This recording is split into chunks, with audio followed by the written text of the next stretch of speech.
चीखना चिल्लाना नहीं चाहिए। हो सकता है कि पाकिस्तान से ये बात आती हो कि भारत को जो है कन्वर्ट कर लेंगे गजवाए हिंद, पर गजवाए हिंद करने की जरूरत ही नहीं पड़ेगी। कुछ सालों के अंदर वैसे ही उनकी पॉपुलेशन बढ़ जाएगी। आज इंग्लैंड और लंदन की स्थितियां देखते हो, शरीयत का कानून लंदन में लग रहा है, ऑस्ट्रेलिया में स्थितियां खराब हो गई है, जर्मनी में खराब हो गई। ये बहुत अच्छी स्ट्रेटेजी है इस्लाम की कि वो अपने एक्सेस पॉपुलेशन को दूसरे देशों में डेमोक्रेसी की आड़ में भेज देता है, बाद में वहां पे शरीयत का कानून लगवा देता है, लेकिन अरब कंट्री के अंदर कोई भी रेफ्यूजी नहीं रखा जाता है।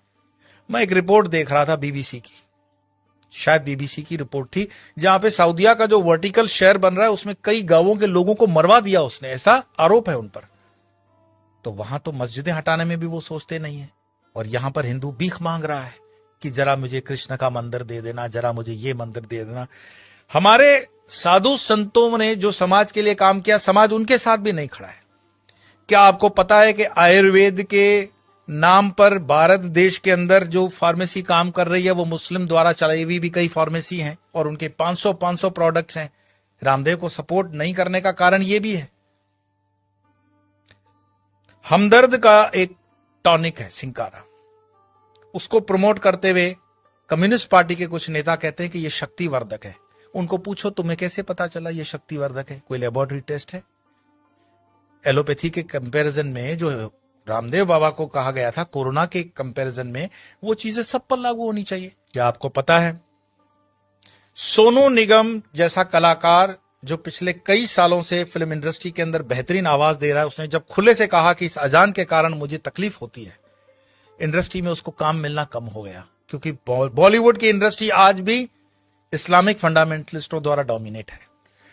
मैं आपको और बता दूं, जिन दिनों शाहरुख खान, सलमान खान, आमिर खान स्ट्रगल कर रहे थे, गोविंदा सुपरस्टार था, और गोविंदा को नीचे करने के लिए उसकी जोड़ी में चलने वाली करिश्मा कपूर को आमिर खान के साथ एक फिल्म दे दी जाती है परदेसी। गोविंदा की जोड़ी को तोड़ा जाता है और उसके बाद उदय होता है सलमान खान, आमिर खान और शाहरुख खान का समय, क्योंकि इंडस्ट्री डोमिनेटेड है इस्लामिक लॉबी द्वारा।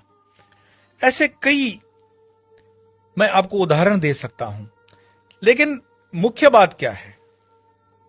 क्या हमारे हिंदुस्तान में सारे मुसलमान खराब हैं? यह कहने का अर्थ नहीं है। हमारे हिंदुस्तान के अंदर आजम जी, प्रेम जी जैसे भी इंडस्ट्रियलिस्ट हैं विप्रो के, उन पर आरोप भले लगे कि वो मुसलमानों के हितों की ज्यादा सोचते हैं, हिंदुओं की नहीं, पर मैं इस पे नहीं जाऊंगा। परंतु यहां मुसलमान न सिर्फ बढ़ रहे हैं, सुख संपन्नता के साथ बढ़ रहे हैं, ऐसा उस रिपोर्ट में कहा गया है। तो दुखी कौन हो रहा है? दुखी हो रहा है हिंदू। हिंदू क्यों दुखी हो रहा है? क्योंकि वो कर्महीन होकर के जीना चाहता है और बेवजह की फालतू चीजों में वो अटका हुआ है। अपनी ना तो वो स्किल को डेवलप कर पा रहा है और अपने हर छोटे छोटे उद्योग को छोड़ता जा रहा है। आज जब हम अपने आश्रम का भी काम करवाते हैं तो लेबर ढूंढने में हमें तकलीफ पड़ जाती है।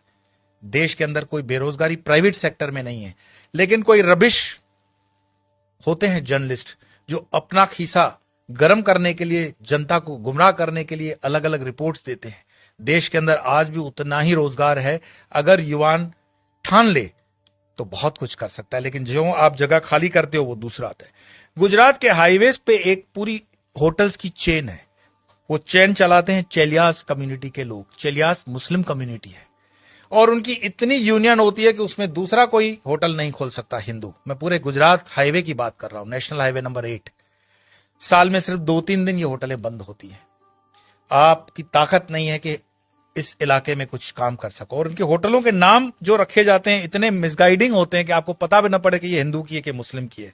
होटल का नाम होता है भारत, नव Gujarat, Tulsi, Kabir, Jai Hind, Sarvodaya, dine in, dine out. किसको पता पड़ रहा है ये इस्लामिक माइंडसेट की होटल है? लेकिन सारे ट्रक ड्राइवर जानते हैं ये अपने वाले की है।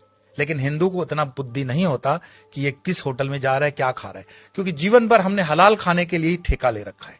हिंदू को इतना स्वाभिमान नहीं है कि वो कह दे कि जो मैं खान पान खाता हूं तो मेरे प्रोडक्ट पर तुम लोग सात्विक, राजसिक या तामसिक का लेबल लगाओ। भाई सात्विक है तो उसको ऑरेंज कर दो, राजसिक है तो उसको लाल कर दो, तामसिक है तो उसको काला कर दो, वेजिटेरियन का ग्रीन तो है ही। हर चीज पे हलाल लगा हुआ है और हलाल का तुम्हें मलाल भी नहीं है। तो कितने भी तुम प्याज लहसुन को मत खाओ, लेकिन ये हलाल खाते हुए तुम्हारे बच्चे जो हैं क्या बन रहे हैं? ये जिहाद करने की जरूरत पड़ेगी नहीं उनको। ये साधु संतों को भी सोचना पड़ेगा कि तुम शेर को भी घास खिलाओगे, गाय को भी घास खिलाओगे, क्षत्रियों को भी घास खिलाओगे और ब्राह्मणों को भी घास खिलाओगे। हमने खान पान को बदल करके पूरे डीएनए सिस्टम को बदलने का पाप किया है, और जब इस पाप की हम ठीक से बैलेंस नहीं करते हैं तब तक इस पॉपुलेशन को ठीक करना बड़ा मुश्किल होगा। एक इंसान, ये वीडियो समाप्त करने से पहले मैं बता रहा हूं, एक इंसान जिसने अलीगढ़ मुस्लिम यूनिवर्सिटी का स्थापना किया था, सर सैयद, उसने सिर्फ ख्वाब देखा था पाकिस्तान बनाने का, कि एक ऐसा देश बन सकता है। एक टाइपराइटर और एक इंसान जिन्ना, जिसने देश बनाकर दिखा दिया, और यह चीज इतिहास के अंदर दर्ज है। क्या पता ओवैसी जो कह रहा हो उसको हम सीरियसली नहीं ले रहे हैं। अगर शाहबानू केस कोर्ट का इधर उधर हो सकता है तो राम मंदिर का केस भी राहुल गांधी तो बोले थे कि हम कर देंगे, ऐसा उन पर आरोप है, प्रमोद जी ने लगाया था। हिंदुओं को जागना पड़ेगा।